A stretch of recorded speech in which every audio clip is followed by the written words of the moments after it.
My Side of the Mountain, Disc 3. In which we all learn about Halloween. October 28. I've been up and down the mountain every day for a week, watching to see if walnuts and hickory nuts are ripe. Today, I found the squirrels all over the trees, harvesting them furiously, and so I've decided that ripe or not, I must gather them. It's me or the squirrels. I tethered Frightful in the hickory tree while I went to the walnut tree and filled pouches. Frightful protected the hickory nuts. She keeps the squirrels so busy scolding her that they don't have time to take the nuts. They're quite terrified by her. It's a good scheme.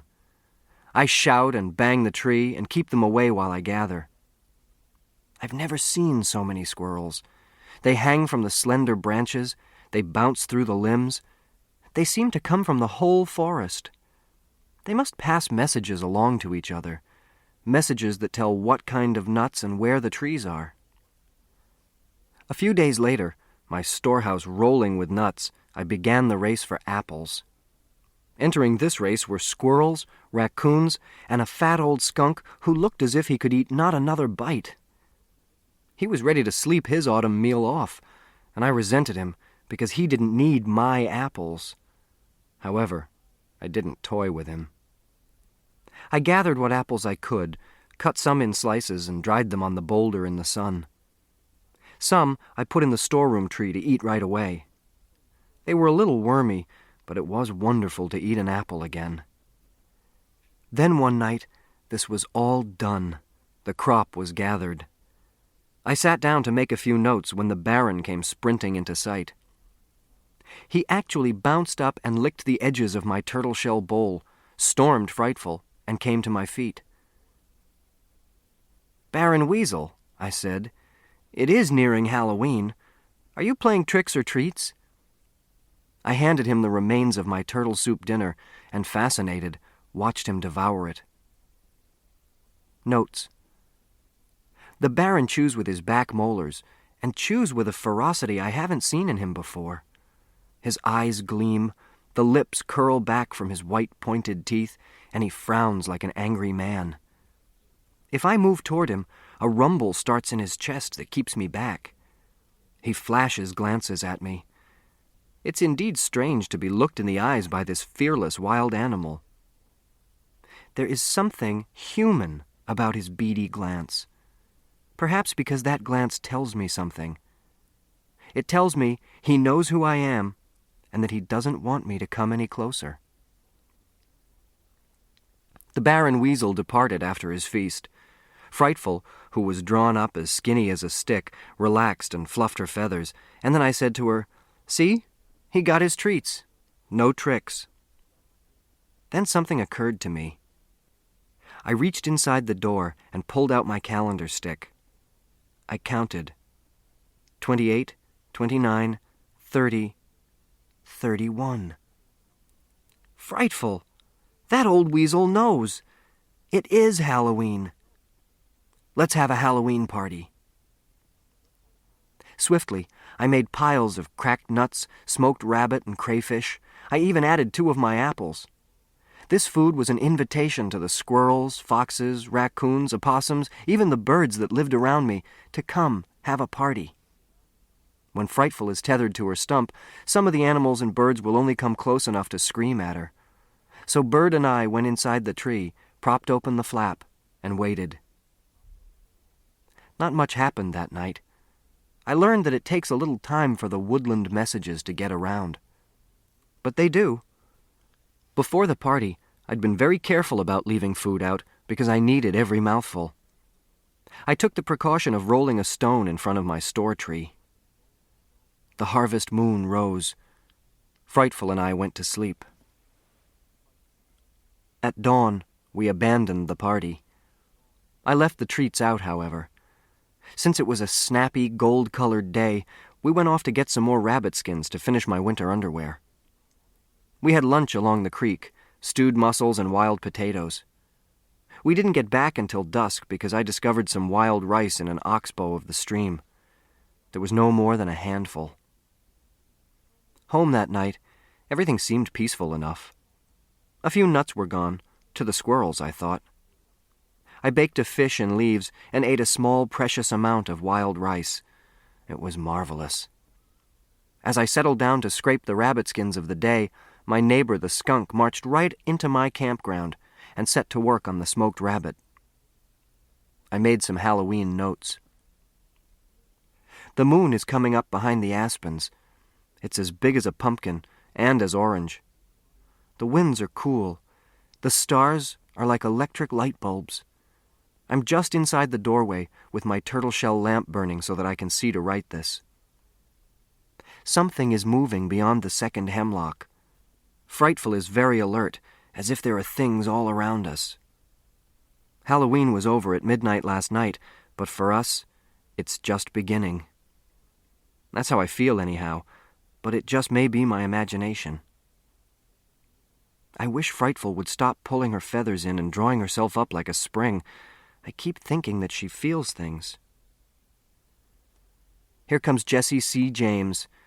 He'll want the venison. He didn't get the venison.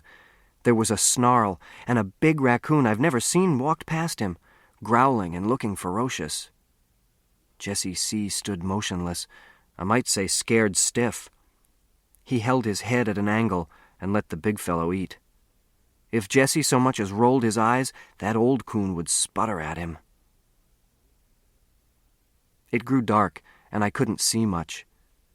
An eerie yelp behind the boulder announced that the red fox of the meadow was nearing.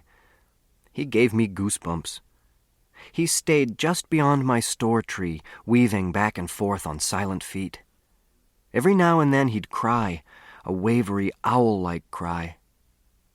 I wrote some more. The light from my turtle lamp casts leaping shadows. To the beechnuts has come a small gray animal. I can't make out what. Now I see it. It's a flying squirrel. That surprises me. I've never seen a flying squirrel around here, but of course, I haven't been up much after sunset. When it grew too dark to see, I lit a fire, hoping it wouldn't end the party. It didn't, and the more I watched, the more I realized that all these animals were familiar with my camp. A white-footed mouse walked over my woodpile as if it were his. I put out the candle and fell asleep when the fire turned to coals. Much later, I was awakened by screaming. I lifted my head and looked into the moonlit forest.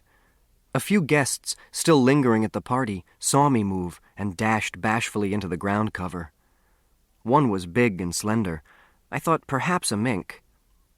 As I slowly came awake, I realized that screaming was coming from behind me. Something was in my house.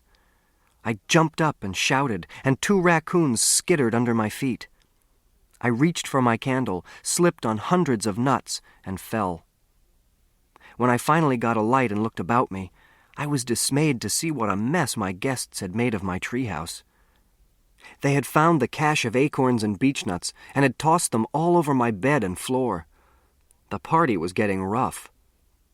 I chased the raccoons into the night and stumbled over a third animal and was struck by a wet, stinging spray. It was a skunk. I was drenched.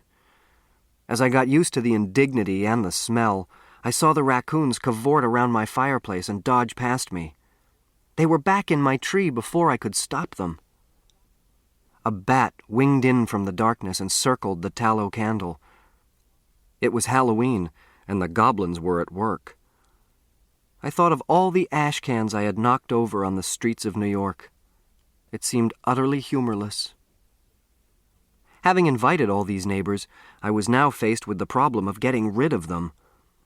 The raccoons were feeling so much at home that they snatched up beechnuts, bits of dried fish and venison, and tossed them playfully into the air. They were too full to eat anymore, but were having a marvelous time making toys out of my hard-won winter food supply. I herded the raccoons out of my tree and laced the door. I was breathing relief when I turned my head to the left, for I sensed someone watching me. There, in the moonlight, his big ears erect on his head, sat the red fox. He was smiling. I know he was. I shouted, "Stop laughing!" and he vanished like a magician's handkerchief. All this had awakened Frightful, who was flopping in the dark in the tree. I reached in around the deer flap to stroke her back to calmness. She grabbed me so hard I yelled, and the visitors moved to the edge of my camp at my cry. Smelling to the sky, bleeding in the hand, and robbed of part of my hard-won food, I threw wood on the fire and sent an enormous shaft of light into the night. Then I shouted. The skunk moved farther away. The raccoons galloped off a few feet and galloped back. I snarled at them. They went to the edge of the darkness and stared at me. I had learned something that night from the very raccoon bossing Jesse C. James. To animals, might is right. I was biggest and I was oldest, and I was going to tell them so. I growled and snarled and hissed and snorted. It worked. They understood and moved away. Some looked back and their eyes glowed. The red eyes chilled me. Never had there been a more real Halloween night. I looked up expecting to see a witch. The last bat of the season darted in the moonlight. I dove on my bed and tied the door. There are no more notes about Halloween.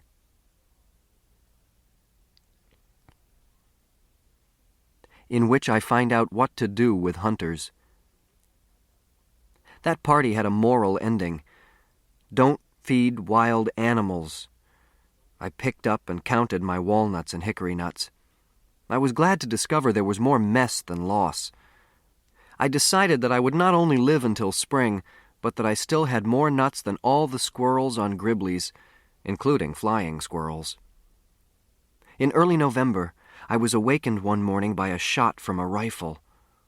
The hunting season had begun. I had forgotten all about that. To hide from a swarm of hunters was truly going to be a trick. They would be behind every tree and on every hill and dale. They would be shooting at everything that moved, and here was I, in deerskin pants and dirty brown sweater, looking like a deer. I decided, like the animals, to stay holed up the first day of the season. I whittled a fork and finished my rabbit-skin winter underwear.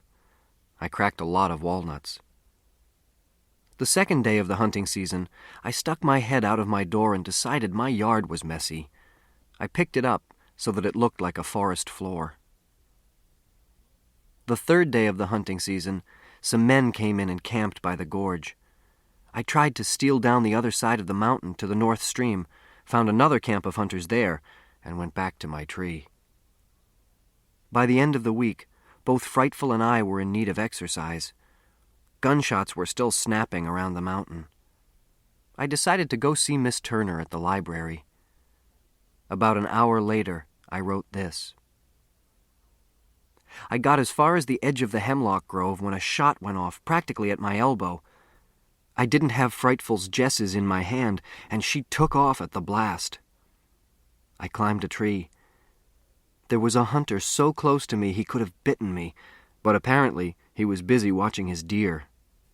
I was able to get up into the high branches without being seen. First, I looked around for Frightful. I could see her nowhere. I wanted to whistle for her, but didn't think I should.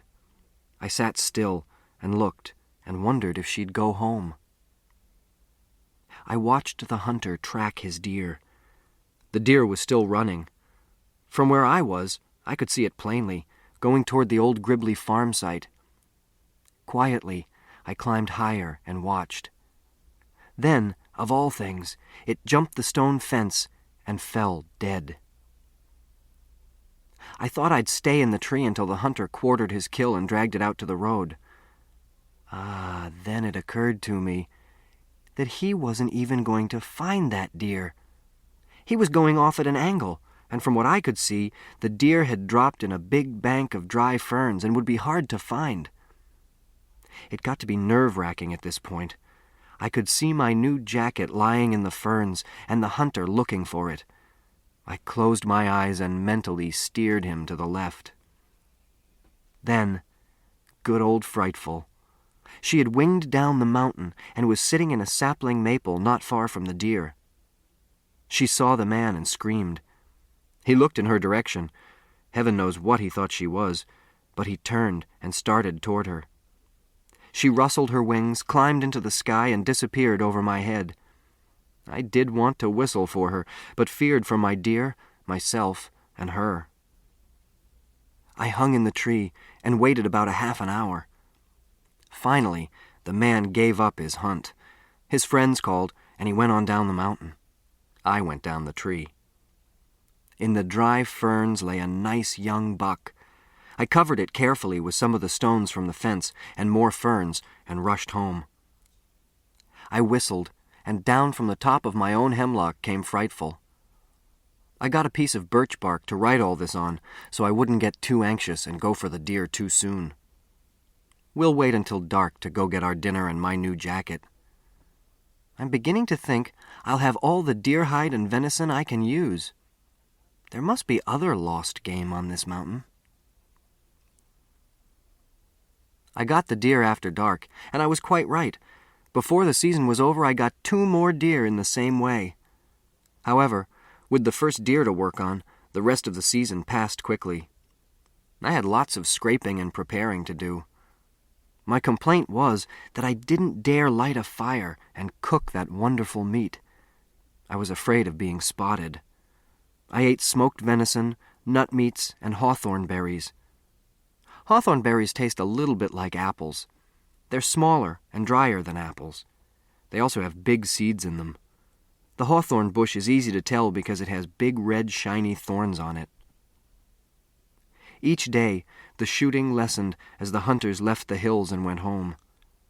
As they cleared out, Frightful and I were freer and freer to roam.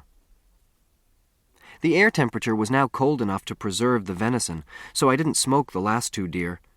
And about 2 weeks after I heard that first alarming shot, I cut off a beautiful steak, built a bright fire, and when the embers were glowing, I had myself a real dinner. I soaked some dried puffballs in water, and when they were big and moist, I fried them with wild onions and skimpy old wild carrots, and stuffed myself until I felt kindly toward all men. I wrote this. November 26. Hunters are excellent friends if used correctly. Don't let them see you, but follow them closely. Preferably, use the tops of trees for this purpose, for hunters don't look up. They look down and to the right and left and straight ahead, so if you stay in the trees, you can not only see what they shoot, but where it falls, and if you're extremely careful, you can sometimes get to it before they do and hide it. That's how I got my 3rd deer. I had a little more trouble tanning these hides because the water in my oak stump kept freezing at night. It was getting cold. I began wearing my rabbit fur underwear most of the morning. It was still too warm at noon to keep it on, but it felt good at night. I slept in it until I got my blanket made.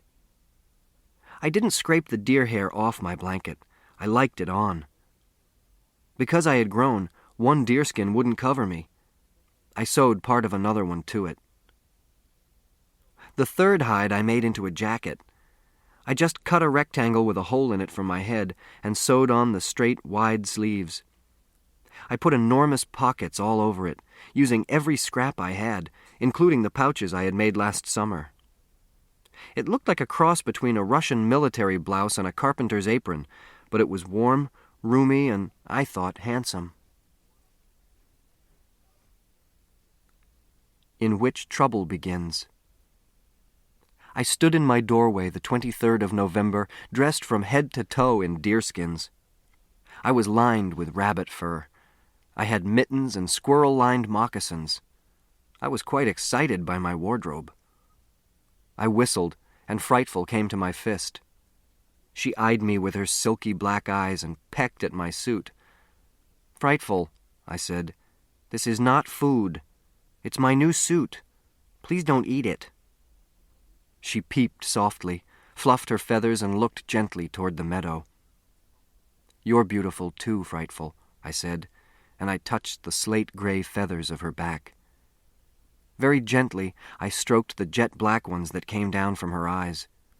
Those beautiful marks gave her much of her superb dignity.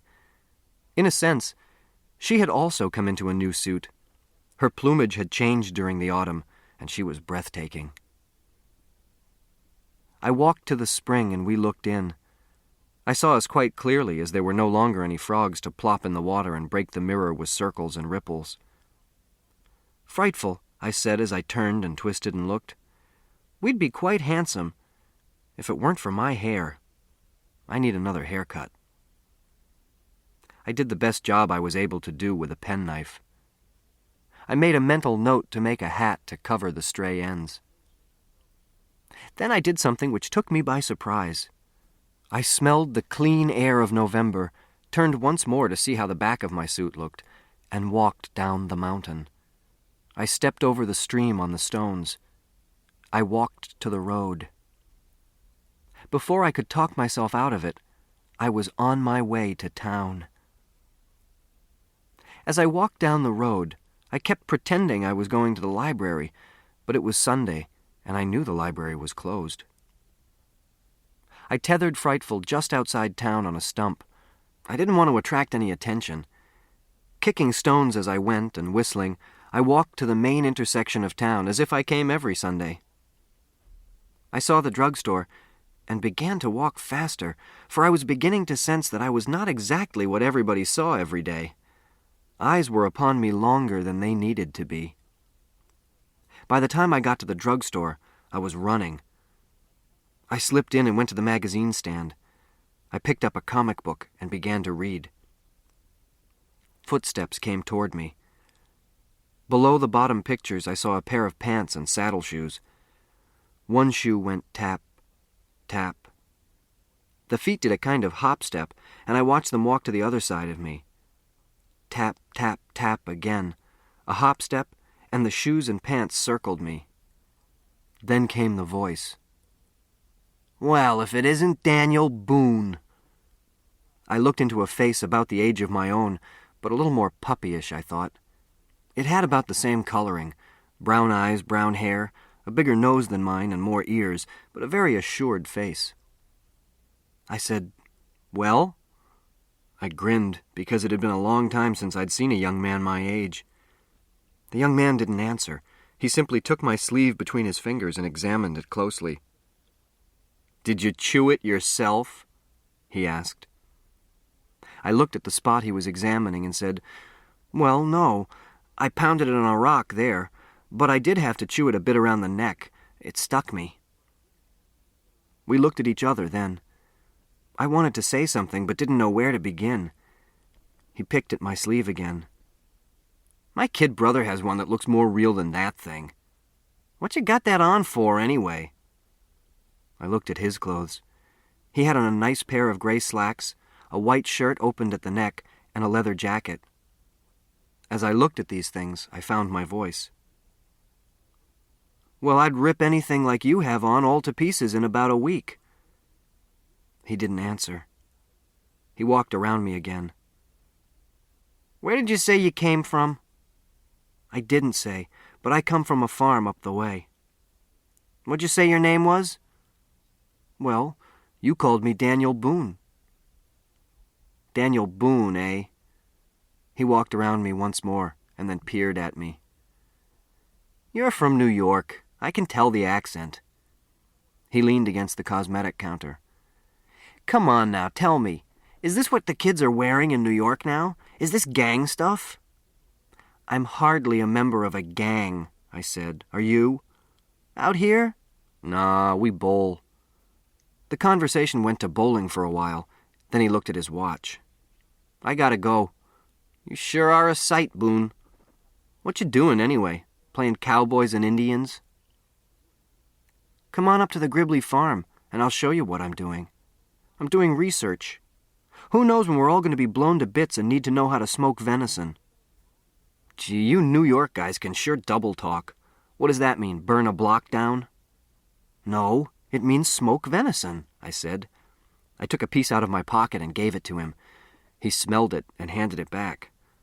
"Man," he said, "what do? Eat it?" "I sure do," I answered. I don't know whether to send you home to play with my kid brother or call the cops." He shrugged his shoulders and repeated that he had to go. As he left, he called back, "The Gribley farm?" "Yes. Come on up if you can find it." I browsed through the magazines until the clerk got anxious to sell me something, and then I wandered out. Most of the people were in church. I wandered around the town and back to the road. It was nice to see people again. At the outskirts of town, a little boy came bursting out of a house with his shoes off, and his mother came bursting out after him. I caught the little fellow by the arm, and I held him until his mother picked him up and took him back. As she went up the steps, she stopped and looked at me. She stepped toward the door, and then walked back a few steps and looked at me again. I began to feel conspicuous, and took the road to my mountain. I passed the little old strawberry lady's house. I almost went in, and then something told me to go home. I found Frightful, untied her, stroked her creamy breast feathers, and spoke to her. "Frightful, I made a friend today. Do you think that's what I had in mind all the time?" The bird whispered. I was feeling sad as we kicked up the leaves and started home through the forest. On the other hand, I was glad I had met Mr. Jacket, as I called him. I never asked his name. I had liked him, although we hadn't even had a fight. All the best friends I had, I always fought, then got to like them after the wounds healed. The afternoon darkened.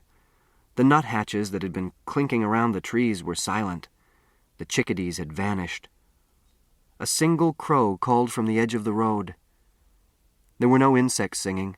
There were no catbirds or orioles or vireos or robins. "Frightful," I said. "It's winter. It's winter, and I've forgotten to do a terribly important thing. Stack up a big woodpile." The stupidity of this sent Mr. Jacket right out of my mind, and I bolted down the valley to my mountain. Frightful flapped to keep her balance. As I crossed the stones to my mountain trail, I said to that bird, "Sometimes I wonder if I'll make it to spring." In which I pile up wood and go on with winter. Now I'm almost to that snowstorm. The morning after I had the awful thought about the wood, I got up early. I was glad to hear the nuthatches and chickadees. They gave me the feeling that I still had time to chop. They were bright, busy, and totally unworried about storms. I shouldered my axe and went out. I had used most of the wood around the hemlock house, so I crossed to the top of the gorge. First, I took all the dry limbs off the trees and hauled them home. Then I chopped down dead trees. With wood all around me, I got in my tree and put my arm out. I made an X in the needles. Where the X lay, I began stacking wood. I wanted to be able to reach my wood from the tree when the snow was deep. I piled a big stack at this point. I reached out the other side of the door and made another X. I piled wood here. Then I stepped around my piles and had a fine idea. I decided that if I used up one pile, I could tunnel through the snow to the next and the next. I made many wood piles leading out into the forest. I watched the sky. It was as blue as summer, but ice was building up along the waterfall at the gorge. I knew winter was coming, although each day the sun would rise in a bright sky and the days would follow cloudless. I piled more wood. This is when I realized that I was scared. I kept cutting wood and piling it like a nervous child biting his nails. It was almost with relief that I saw the storm arrive. Now I'm back where I began. I won't tell it again. I shall go on now, with my relief and the fun and wonderfulness of living on a mountain top in winter. The Baron Weasel loved the snow, and was up and about in it every day before Frightful and I had had our breakfast. Professor Bando's jam was my standby on those cold mornings. I would eat mounds of it on my hard acorn pancakes, which I improved by adding hickory nuts. With these as a bracer for the day, Frightful and I would stamp out into the snow and reel down the mountain. She'd fly above my head as I slid and plunged and rolled to the creek. The creek was frozen. I would slide out onto it and break a little hole and ice fish. The sun would glance off the white snow, the birds would fly through the trees, and I'd come home with a fresh meal from the valley. I found there were still plants under the snow, and I'd dig down and get teaberry leaves and wintergreen. I got this idea from the deer, who found a lot to eat under the snow. I tried some of the mosses that they liked, but decided that moss was for the deer.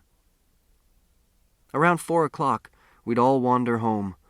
The nuthatches, the chickadees, the cardinals, Frightful, and me. And now came the nicest part of wonderful days. I'd stop in the meadow and throw Frightful off my fist. She'd wind into the sky and wait above me as I kicked the snow-bent grasses. A rabbit would pop up, or sometimes a pheasant. Out of the sky from a pinpoint of a thing would dive my beautiful falcon. And oh, she was beautiful when she made a strike, all power and beauty. On the ground, she'd cover her quarry.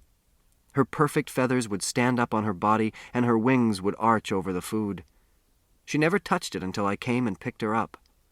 I'd go home and feed her, then crawl into my tree room, light a little fire on my hearth, and Frightful and I would begin the winter evening. I had lots of time to cook and try mixing different plants with different meats to make things taste better, and I must say I originated some excellent meals. When dinner was done, the fire would blaze on. Frightful would sit on the footpost of the bed and preen and wipe her beak and shake. Just the fact that she was alive was a warming thing to know. I'd look at her and wonder what made a bird and a boy. The forest would become silent. I'd know that the Baron Weasel was about, but I wouldn't hear him. Then I'd get a piece of birch bark and write, or I'd make new things out of deer hide, like a hood for Frightful, and finally I'd take off my suit and my moccasins and crawl into my bed under the sweet-smelling deer skin. The fire would burn itself out, and I'd be asleep. Those were nights of the very best sort. One night, I read some of my old notes about how to pile wood so I could get to it under the snow, and I laughed until Frightful awoke. I hadn't made a single tunnel. I walked on the snow to get wood, like the Baron Weasel went for food, or the deer went for moss.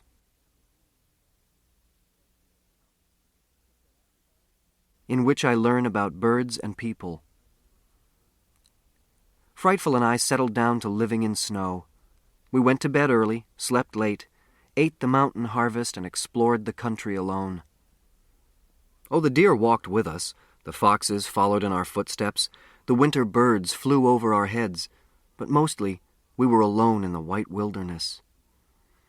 It was nice. It was very, very nice. My deerskin rabbit-lined suit was so warm that even when my breath froze in my nostrils, my body was snug and comfortable. Frightful fluffed on the coldest days, but a good flight into the air around the mountain would warm her up, and she'd come back to my fist with a thump and a flip. This was her signal of good spirits. I didn't become lonely. Many times during the summer I had thought of the long winter months ahead with some fear. I had read so much about the loneliness of the farmer, the trapper, the woodsman during the bleakness of winter that I'd come to believe it. The winter was as exciting as the summer, maybe more so. The birds were magnificent and almost tame. They talked to each other, warned each other, fought for food, for kingship, and for the right to make the most noise. Sometimes I'd sit in my doorway, which became an entrance to behold, a portico of pure white snow adorned with snowmen, and watch them with endless interest. They reminded me of 3rd Avenue, and I gave them the names that seemed to fit. There was Mr. Brackett. He lived on the 1st floor of our apartment house, and no one could sit on his step or even make a noise near his door without being chased. Mr. Brackett the chickadee spent most of his time chasing the young chickadees through the woods. Only his mate could share his favorite perches and feeding places. Then there were Mrs. O'Brien, Mrs. Calloway, and Mrs. Fiderio. On 3rd Avenue, they would all go off to the market together first thing in the morning, talking and pushing and stopping to lecture to children in gutters and streets. Mrs. Fiderio always followed Mrs. O'Brien, and Mrs. O'Brien always followed Mrs. Calloway in talking and pushing and even in buying an apple. And there they were again in my hemlock, 3 busy chickadees. They'd flit and rush around and click and fly from one eating spot to another. They were noisy, scolding, and busily following each other. All the other chickadees followed them, and they made way only for Mr. Brackett. The chickadees, like the people on 3rd Avenue, had their favorite routes to and from the best food supplies. They each had their own resting perches, and each had a little shelter in a tree cavity to which they'd fly when the day was over. They'd chatter and call good night and make a big fuss before they parted, and then the forest would be as quiet as the apartment house on 3rd Avenue, when all the kids were off the streets, and all the parents had said their last words to each other, and everyone had gone to their own little hole. Sometimes, when the wind howled and the snows blew, the chickadees would be out for only a few hours.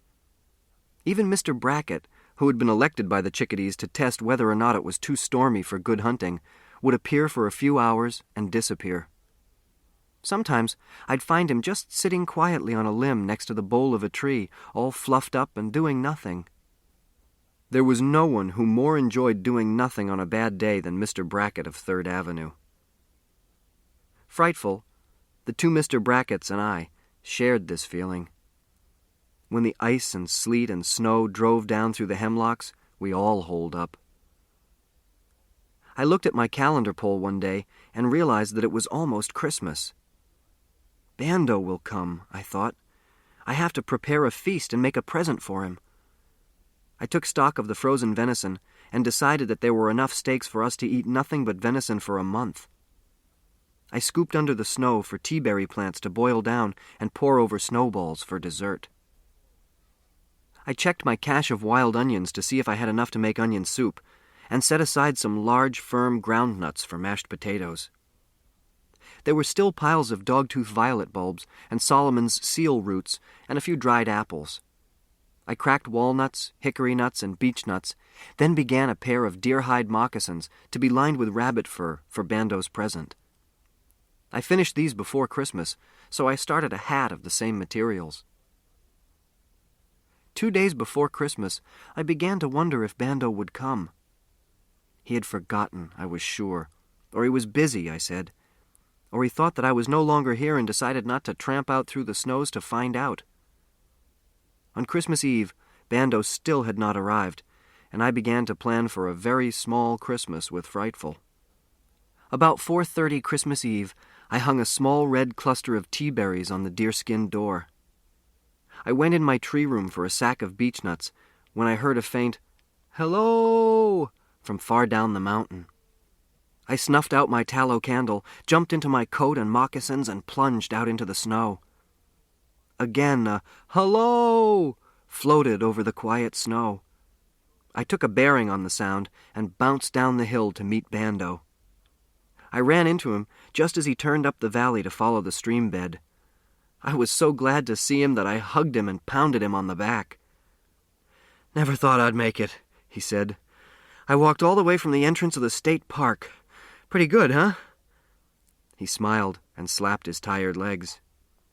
Then he grabbed my arm and with 3 quick pinches tested the meat on me. "You've been living well," he said. He looked closely at my face. "But you're going to need a shave in a year or 2.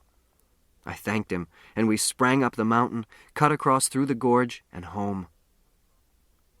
"How's the Frightful?" he asked as soon as we were inside and the light was lit. I whistled. She jumped to my fist. He got bold and stroked her. "And the jam?" he asked. "Excellent, except the crocks are absorbent and are sopping up all the juice." "Well, I brought you some more sugar. We'll try next year." "Merry Christmas, Thoreau!" he shouted and looked about the room. "I see you've been busy. A blanket, new clothes, and an ingenious fireplace, with a real chimney, and say, you have silverware." He picked up the forks I had carved. We ate smoked fish for dinner with boiled dogtooth violet bulbs. Walnuts dipped in jam were dessert. Bando was pleased with his jam. When we were done, Bando stretched out on my bed. He propped his feet up and lit his pipe. "And now, I have something to show you," he said. He reached in his coat pocket and took out a newspaper clipping. It was from a New York paper, and it read, "Wild boy suspected living off deer and nuts in wilderness of Catskills." I looked at Bando and leaned over to read the headline myself. "Have you been talking?" I asked. "Me? Don't be ridiculous. You've had several visitors other than me." "The fire warden, the old lady!" I cried out. "Now, Thoreau, this could only be a rumor. Just because it's in print doesn't mean it's true. Before you get excited, sit still and listen." He read, "Residents of Delhi in the Catskill Mountains report that a wild boy who lives off deer and nuts is hiding out in the mountains. Several hunters stated that this boy stole deer from them during hunting season." "I did not," I shouted. "I only took the ones they had wounded and couldn't find." "Well, that's what they told their wives when they came home without their deer. Anyway, listen to this. The wild boy has been seen from time to time by Catskill residents, some of whom believe he is crazy." "Well, that's a terrible thing to say." "Just awful," he stated. "Any normal red-blooded American boy wants to live in a treehouse and trap his own food. They just don't do it, that's all." "Read on," I said. "Officials say that there is no evidence of any boy living alone in the mountains, and add that all abandoned houses and sheds are routinely checked for just such events. Nevertheless, the residents are sure that such a boy exists." End story. That's a lot of nonsense. I leaned back against the bedstead and smiled. "Ho, don't think that ends it," Bando said, and reached in his pocket for another clipping. This one is dated December 5th. The other was November 23rd. Shall I read? Yes. "Old woman reports meeting wild boy while picking strawberries in Catskills." Mrs. Thomas Fielder, 97, resident of Delhi, New York, told this reporter that she met a wild boy on Bitter Mountain last June while gathering her annual strawberry jelly supply. She said the boy was brown-haired, dusty, and wandering aimlessly around the mountains. However, she added, he seemed to be in good flesh and happy. The old woman, a resident of the mountain resort town for 97 years, called this office to report her observation. Local residents report that Mrs. Fielder is a fine old member of the community who only occasionally sees imaginary things. Bando roared. I must say, I was sweating, for I really didn't expect this turn of events. "And now," went on Bando, "and now the queen of the New York papers. This story was buried on page 19. No sensationalism for this paper. Boy reported living off land in Catskills. A young boy of 17 or 18, who left home with a group of Boy Scouts, is reported to be still scouting in that area, according to the fire warden of the Catskill Mountains. Evidence of someone living in the forest, a fireplace, soup bones, and cracked nuts, were reported by Warden Jim Handy, who spent the night in the wilderness looking for the lad. Jim stated that the young man had apparently left the area, as there was no evidence of his camp upon a second trip. "What second trip?" I asked. Bando puffed his pipe and looked at me wistfully and said, "Are you ready to listen?" "Sure," I answered. "Well, here's the rest of it. There was no trace of his camp on a second trip, and the warden believes that the young man returned to his home at the end of the summer. You know, Thoreau, I could scarcely drag myself away from the newspapers to come up here. You make a marvelous story." I said, "Put more wood on the fire. It's Christmas. No one will be searching these mountains until May Day." Bando asked for the willow whistles.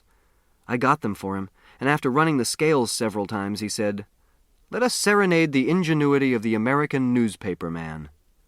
Then let us serenade the conservationists, who have protected the American wilderness so that a boy can still be alone in this world of millions of people." I thought that was suitable, and we played Holy Night. We tried the 12 Days of Christmas, but the whistles were too stiff and Bando too tired. "Thoreau, my body needs rest. Let's give up," he said after 2 bad starts. I banked the fire and blew out the candle and slept in my clothes. It was Christmas when we awoke. Breakfast was light. acorn pancakes, jam, and sassafras tea. Bando went for a walk. I lit the fire in the fireplace and spent the morning creating a feast from the wilderness. I gave Bando his presents when he returned. He liked them. He was really pleased, I could tell by his eyebrows. They went up and down and in and out. Furthermore, I know he liked the presents because he wore them. The onion soup was about to be served when I heard a voice shouting in the distance. "I know you're there! I know you're there! Where are you?" "Dad!" I screamed and dove right through the door onto my stomach. I all but fell down the mountain shouting, "Dad! Dad, where are you?" I found him resting in a snowdrift, looking at the cardinal pair that lived near the stream. He was smiling, stretched out on his back, not in exhaustion, but in joy. "Merry Christmas!" he whooped. I ran toward him. He jumped to his feet, tackled me, thumped my chest, and rubbed snow in my face. Then he stood up, lifted me from the snow by the pockets on my coat, and held me off the ground so that we were eye to eye. He sure smiled. He threw me down in the snow again and wrestled with me for a few minutes. Our formal greeting done, we strode up the mountain. "Well, son," he began, "I've been reading about you in the papers, and I could no longer resist the temptation to visit you. I still can't believe you did it." His arm went around me. He looked real good, and I was overjoyed to see him. "How did you find me?" I asked eagerly. "I went to Mrs. Fielder, and she told me which mountain. At the stream I found your raft and ice fishing holes. Then I looked for trails and footsteps. When I thought I was getting warm, I hollered." "Am I that easy to find?" "You didn't have to answer, and I'd probably have frozen in the snow." He was pleased, and not angry at me at all. He said again, "I just didn't think you'd do it. I was sure you'd be back the next day. When you weren't, I bet on the next week, then the next month. How's it going?" "Oh, it's a wonderful life, Dad." When we walked into the tree, Bando was putting the final touches on the venison steak. "Dad, this is my friend, Professor Bando. He's a teacher. He got lost one day last summer and stumbled onto my camp. He liked it so well that he came back for Christmas. Bando, meet my father." Bando turned the steak on the spit, rose, and shook my father's hand. "I'm pleased to meet the man who sired this boy," he said grandly. I could see that they liked each other and that it was going to be a splendid Christmas. Dad stretched out on the bed and looked around.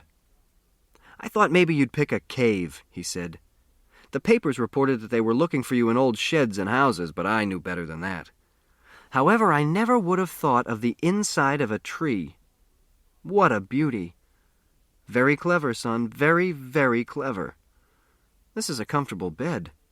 He noticed my food caches, stood and peered into them. "Got enough to last until spring?" "I think so," I said, "if I don't keep getting hungry visitors all the time." I winked at him. "Well, I would wear out my welcome by a year if I could, but I have to get back to work soon after Christmas." "How's Mom and all the rest?" I asked as I took down the turtle shell plates and set them on the floor.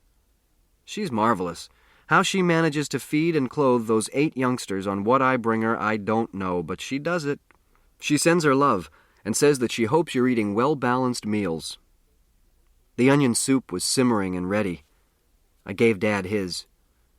"First course," I said. He breathed deeply of the odor and downed it boiling hot. "Son, this is better onion soup than the chef at the Waldorf can make." Bando sipped his, and I put mine in the snow to cool. "Your mother'll stop worrying about your diet when she hears of this." Bando rinsed Dad's soup bowl in the snow, and with great ceremony and elegance, he could really be elegant when the occasion arose, poured him a turtle shell full of sassafras tea. Quoting a passage from one of Dickens' food-eating scenes, he carved the blackened steak. It was pink and juicy inside, cooked to perfection. We were all proud of it. Dad had to finish his tea before he could eat. I was short on bowls. Then I filled his shell. A mound of sort of fluffy mashed cattail tubers, mushrooms, and dogtooth violet bulbs, smothered in gravy thickened with acorn powder. Each plate had a pile of soaked and stewed honey locust beans, mixed with hickory nuts. The beans are so hard it took 3 days to soak them. It was a glorious feast. Everyone was impressed, including me. When we were done, Bando went down to the stream and cut some old dried and hollow reeds. He came back and carefully made us each a flute with the tip of his penknife. He said the willow whistles were too old for such an occasion. We all played Christmas carols until dark. Bando wanted to try some complicated jazz tunes, but the late hour, the small fire dancing and throwing heat, and the snow insulating us from the winds made us all so sleepy that we weren't capable of more than a last slow rendition of taps before we put ourselves on and under skins and blew out the light. Before anyone was awake the next morning, I heard Frightful call hungrily. I had put her outside to sleep, as we were very crowded. I went out to find her. Her Christmas dinner had been a big piece of venison, but the night air had enlarged her appetite. I called her to my fist, and we went into the meadow to rustle up breakfast for the guests. She was about to go after a rabbit, but I thought that wasn't proper fare for a post-Christmas breakfast, so we went to the stream. Frightful caught herself a pheasant, while I kicked a hole in the ice and did a little ice fishing. I caught about 6 trout, and whistled Frightful to my hand. We returned to the hemlock. Dad and Bando were still asleep, with their feet in each other's faces, but both looking very content. I built the fire, and was cooking the fish and making pancakes when Dad shot out of bed. "Wild boy," he shouted. "What a sanguine smell! What a purposeful fire! Breakfast in a tree! Son, I toil from sun-up to sundown, and never have I lived so well." I served him. He choked a bit on the acorn pancakes. They are a little flat and hard, but Bando got out some of his blueberry jam and smothered the pancakes with an enormous portion. Dad went through the motions of eating this. The fish, however, he enjoyed, and he asked for more. We drank sassafras tea, sweetened with some of the sugar Bando had brought me, rubbed our turtle shells clean in the snow, and went out into the forest. Dad hadn't met Frightful. When she winged down out of the hemlock, he ducked and flattened out in the snow, shouting, "Blast off!" He was very cool toward Frightful until he learned that she was the best provider we had ever had in our family, and then he continually praised her beauty and admired her talents. He even tried to pet her, but Frightful was not to be won. She snagged him with her talons. They stayed away from each other for the rest of Dad's visit, although Dad never ceased to admire her from a safe distance. Bando had to leave 2 or 3 days after Christmas. He had some papers to grade, and he started off reluctantly one morning, looking very unhappy about the way of life he'd chosen. He shook hands all around, and then turned to me and said, "I'll save all the newspaper clippings for you, and if the reporters start getting too hot on your trail, I'll call the New York papers and give them a bum steer." I could see he rather liked the idea, and departed a little happier. Dad lingered on for a few more days, ice fishing, setting my traps and snares, and husking walnuts. He whittled some cooking spoons and forks. On New Year's Day, he announced that he must go. "I told your mother I'd only stay for Christmas. It's a good thing she knows me, or she might be worried." "She won't send the police out to look for you?" I asked hurriedly. "Could she think you never found me?" "Oh, I told her I'd call her Christmas night if I didn't." He poked around for another hour or two, trying to decide just how to leave. Finally, he started down the mountain. He had hardly gone 100 feet before he was back. "I've decided to leave by another route. Somebody might backtrack me and find you, and that would be too bad." He came over to me and put his hand on my shoulder. "You've done very well, Sam." He grinned and walked off toward the gorge. I watched him bound from rock to rock. He waved from the top of a large rock and leaped into the air. That was the last I saw of Dad for a long time. This ends Disc 3.